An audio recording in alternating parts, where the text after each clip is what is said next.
यानंतर फक्त उमेदवारांना जाण्याची परवानगी देत आहोत। संतोष दादा भरणे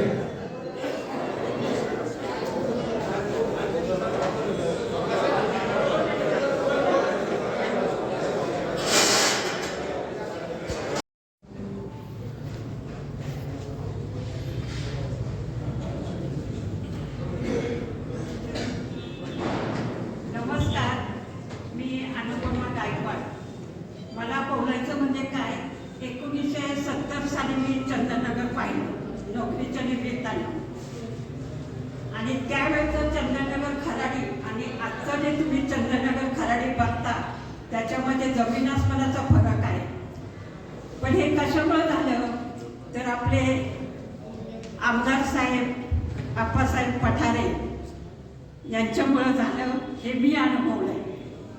तुम्ही आत्ता सॉफ्टवेअर खराडी पाहिली तुम्ही, एकदा मी सहज खराडीला गेले रिक्षामध्ये, तर त्या माणसाला रिक्षावाल्याला म्हटलं मला खराडीला उतरा।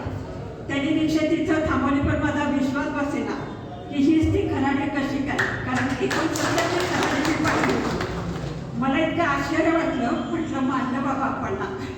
आणि आप्पा अगदी लहान असताना मी त्यांना पाहिलं, त्यांच्या अख्ख्या घरादाराला ओळखते, आनंदला पण खूप, म्हणजे ह्या लोकांनी खराडी चंदननगरचं परिवर्तन केलं।